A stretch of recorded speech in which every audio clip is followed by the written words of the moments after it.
어릴 때 혹은 청년 청소년 시기에 꿈을 꾸잖아요. 그때 꾸는 꿈이요. 대부분은 무엇인가에 막 쫓기는 꿈, 뭐 이런 것들을 많이 꾼다고 그럽니다.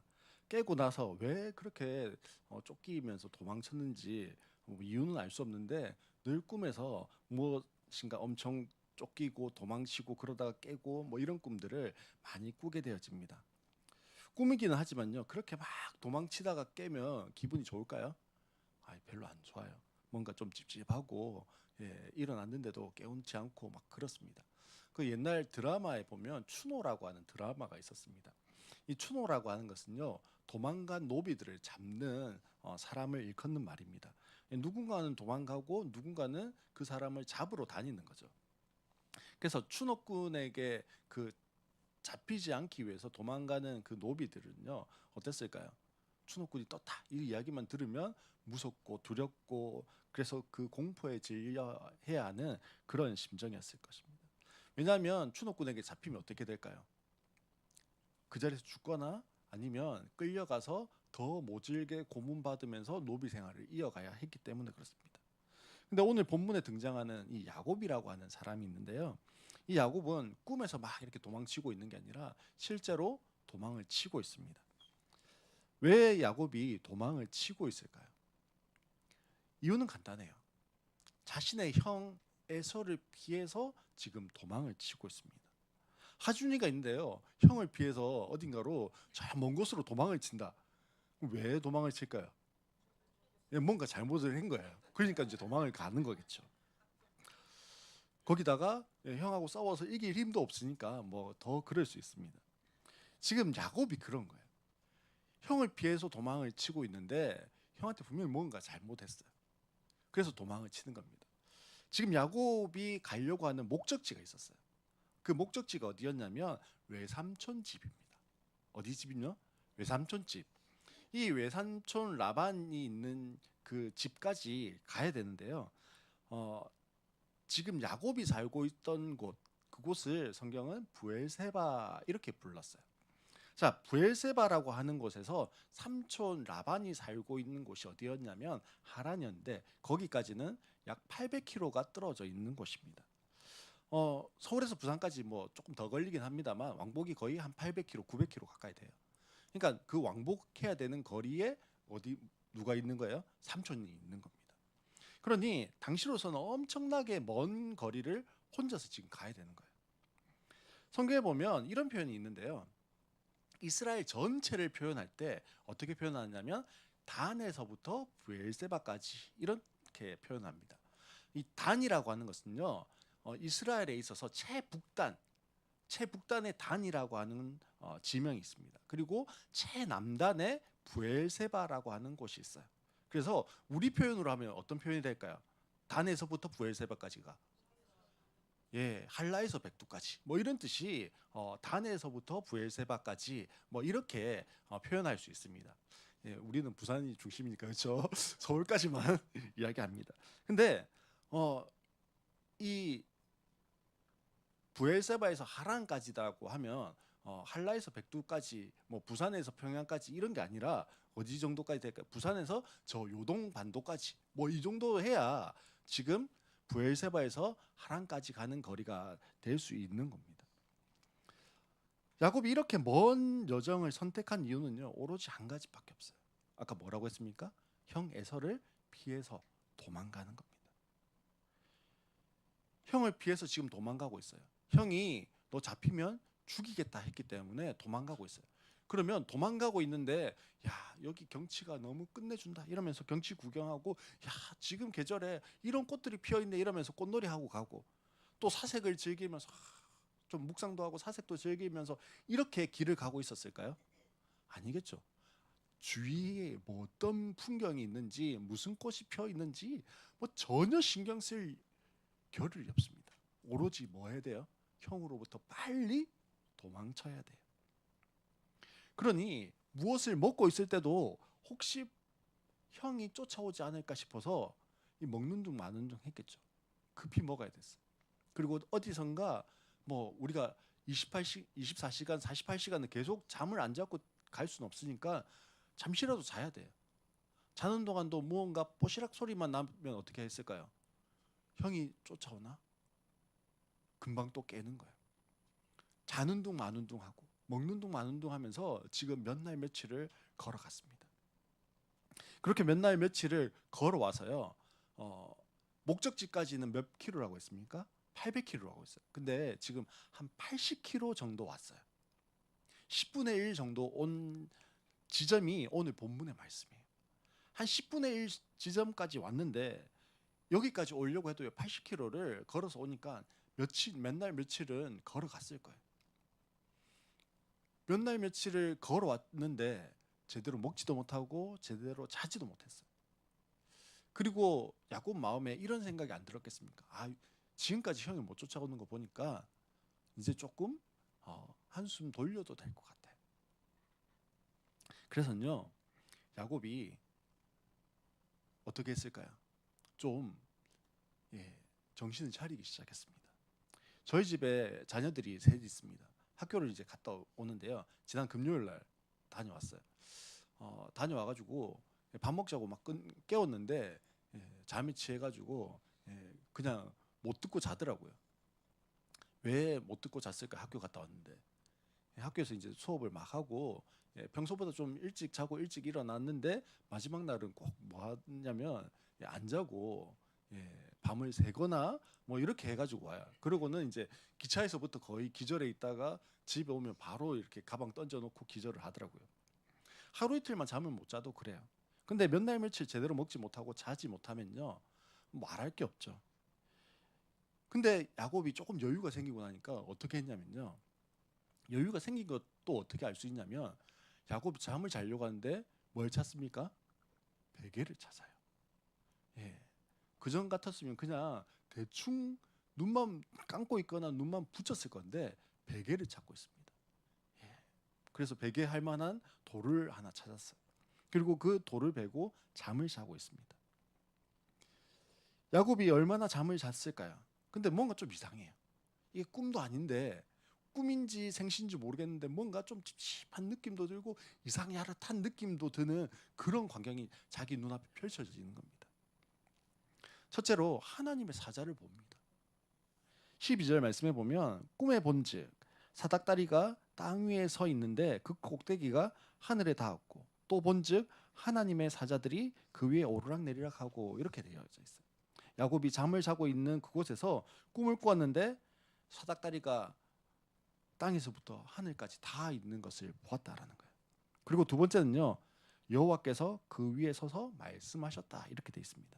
사닥다리가 땅과 하늘 사이에 다 있는 것만 해도 신기한데 하늘 꼭대기에 있는 그 사닥다리 꼭대기에 누가 계셨다고요? 여호와 하나님이 계셨어요. 13절에 보면 또 본즉 여호와께서 그 위에 서서 이르시되 이렇게 말씀하고 있습니다. 말씀하시는 하나님 그 말씀의 내용이 뭐냐면요. 13절 하반절에 나와 있습니다. 13절 하반절부터 15절까지 나와 있는데요. 이렇게 돼 있습니다. 내가 누워 있는 땅을 내가 너와 내 자손에게 주리니 내 자손이 땅의 티끌같이 되어 내가 서쪽과 동쪽과 북쪽과 남쪽으로 퍼져 나갈지며 땅의 모든 족속이 너와 내 자손으로 말미암아 복을 받으리라. 내가 너와 함께 있어 내가 어디로 가든지 너를 지키며 너를 이끌어 이 땅으로 돌아오게 할지라. 내가 내게 허락한 것을 다 이루기까지 너를 떠나지 아니하리라. 이렇게 지금 사닥다리 꼭대기 하늘에 닿아 있는 그 꼭대기에서 음성이 들린 거예요. 하나님이 하시는 말씀은요. 사실 자신의 할아버지 아브라함에게 하셨던 말씀이에요. 그리고 자신의 아버지 이삭에게 했던 말씀입니다. 즉 무슨 말씀이라는 거예요? 약속의 말씀, 언약의 말씀을 하나님이 지금 다시 해주고 있는 겁니다. 그러면 이 약속의 말씀을 들을 때 야곱이 알았을까요? 몰랐을까요? 이거 약속의 말씀인데 라고 하는 걸 알았을 겁니다. 아버지 이삭이요 자녀들에게 시도 때도 없이 끊임없이 이야기하는 게 이 약속의 말씀이었어요. 하나님이 아브라함 할아버지에게 이렇게 약속하셨는데 하나님이 나에게 이렇게 약속하셨는데 이 약속을 반드시 너희들 때 이루실 거야. 뭐 끊임없이 이야기했을 거예요. 귀에 못이 박히도록 들었던 말씀이 이 말씀일 겁니다. 사실 하나님이 지금까지 아브라함 할아버지에게도 이삭 아버지에게도 말은 어떻습니까? 삐까번쩍해요. 근데 지금까지 이루어진 게 있을까요, 없을까요? 별로 없어요. 아니, 언약의 말씀인데, 약속의 말씀인데, 말이 삐까번쩍했는데 너무 좋은 말씀들인데 뭐가 없다고요? 이루어지고 성취된 게 없다고요. 그러니 별 영향가 없는 말씀처럼 그렇게 느껴질 수도 있습니다. 하지만 잠에서 깬 야곱이 제일 먼저 한 게 뭔지 아세요? 16절로 19절입니다. 우리 16절로 19절 좀 띄워 주실래요? 16절로 19절 말씀인데요. 우리 한번 같이 좀 읽어 보도록 하겠습니다. 16절로 19절까지 다 같이 읽겠습니다. 시작.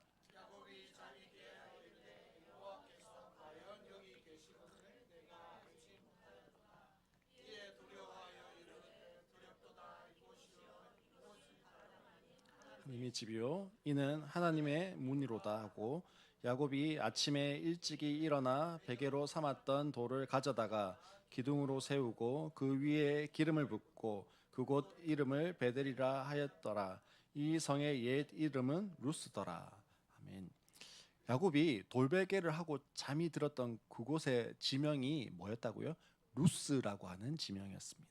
루스라고 하는 이름의 뜻은요, 뭐그 편도나무 이렇게 돼 있던데 편도나무가 뭔지 찾아보니까 아몬드 나무예요. 아몬드 나무.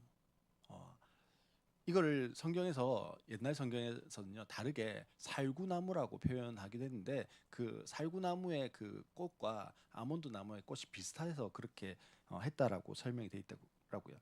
아마도 이 지역은요 아몬드를 많이 생산하는 그런 지역이었던 것 같아요. 그래서 아몬드 나무가 많이 심겨져 있었습니다. 이런 루스가 야곱은 무엇이라고 불렀다고요? 베델 이렇게 불렀습니다. 베델은 베트 하면요 집이란 뜻이고 엘은 하나님을 일컬을 때 엘 그렇게 부릅니다. 그러니까 하나님의 집 그래서 베델 이렇게 불렀다라는 거예요. 하나님의 집이라는 것이 어떤 의미일까요?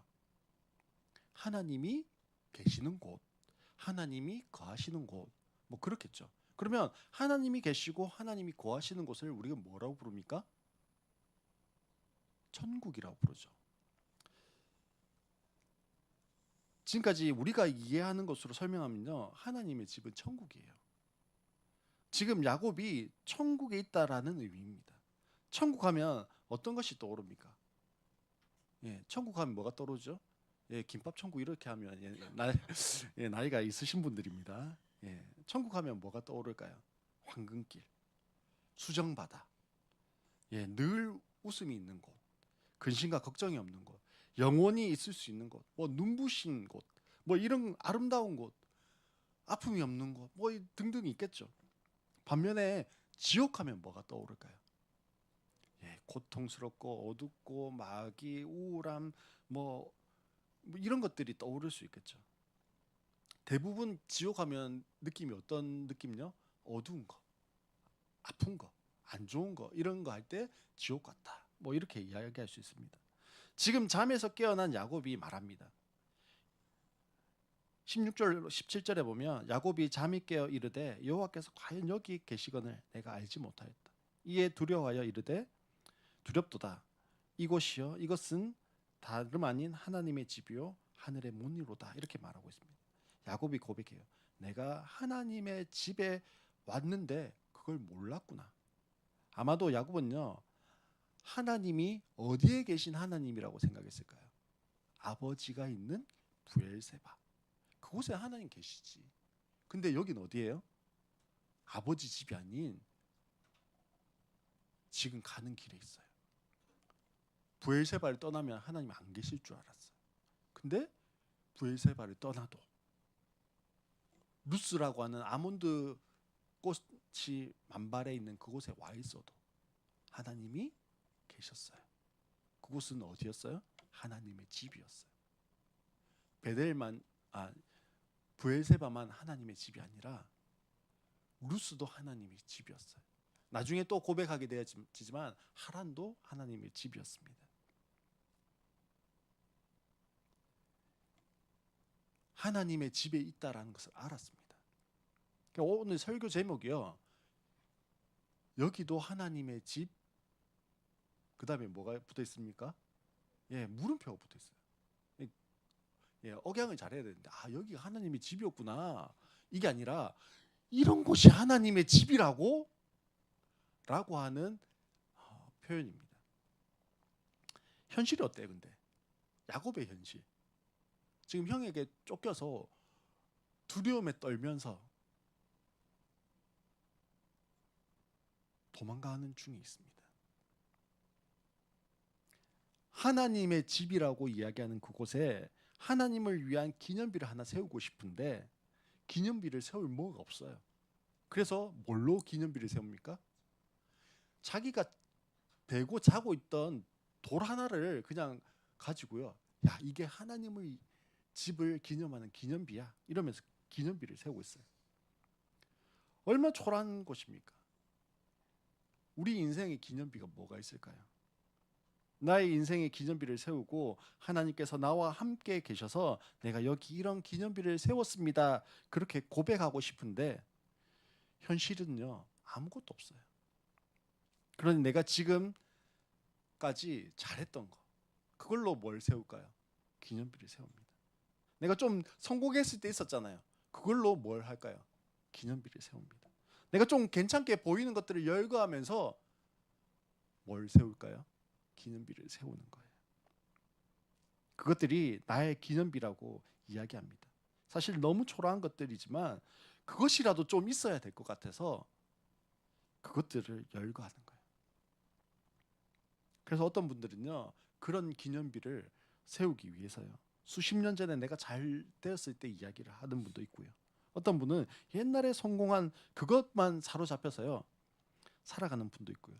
어떤 분들은 내가 아닌 내 가족이 이랬어. 내 친척이 이런 사람이었어. 그것을 자랑하기도 합니다. 하나님과 나 사이에 기념비가 없기 때문에 그래요.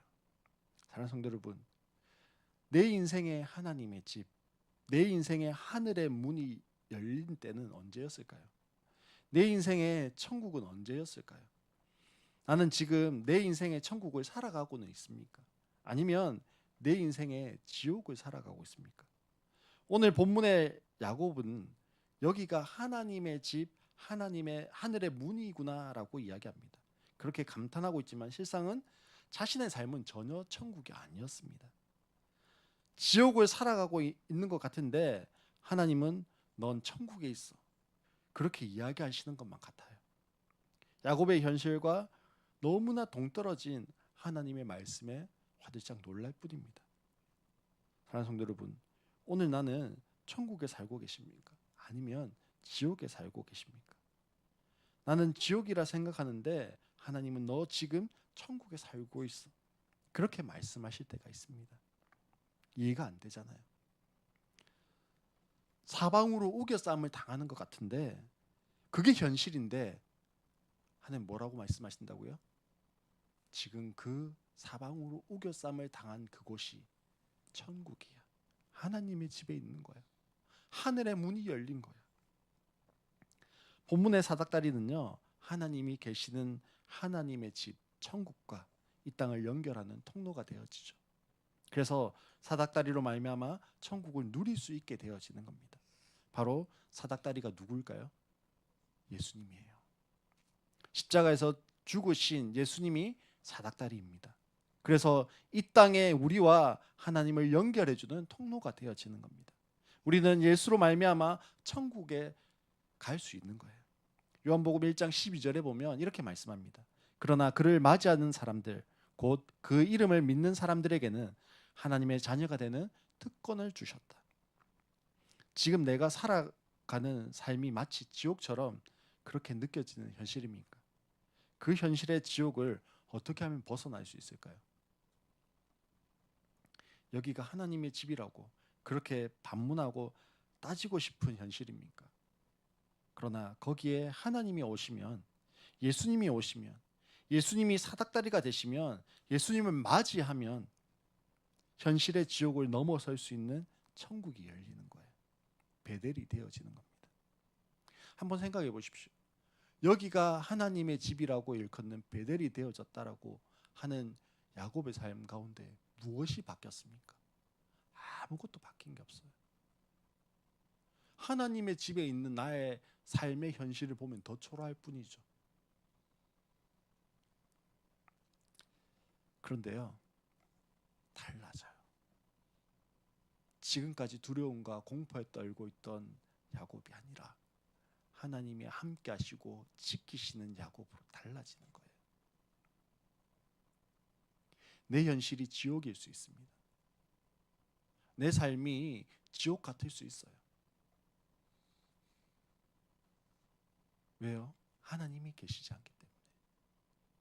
반대로요, 나는 천국을 살고 있는 것 같아요. 그렇게 생각할 수 있어요. 근데 그곳에 하나님이 계시지 않으면요, 하나님 뭐라고 그러실까요? 거기가 지옥이야. 너무 잘 풀리는 것 같은데요. 내가 없잖아. 그러니 거기는 지옥이야. 내가 지옥 같은 현실을 지나고 있다 할지라도 하나님이 거기에 함께 계시면 무엇이라고요? 천국이에요. 우리가 찬양했던 것처럼 폭풍 속에 우리가 걷고 있다 할지라도, 폭풍 가운데 있다 할지라도 그곳에 누가 계시면요, 주님이 계시면 무엇이 열리는 거예요? 하늘의 문이 열리고요, 하늘의 길이 열려서 우리를 인도하십니다. 폭풍 가운데 있다 할지라도 안전하게 하시고요, 사자굴 속에 있다 할지라도 안전하게 하십니다. 다니엘서에 보면 이런 말씀이 있습니다. 다니엘의 세 친구가요, 풀무불 가운데 들어갑니다. 그건 뭘까요? 지옥이죠.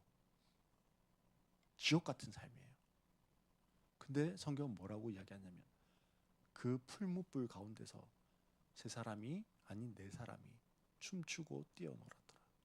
그리고 그 사람들을 다시 끄집어냈더니 그을린 흔적도 없었더라.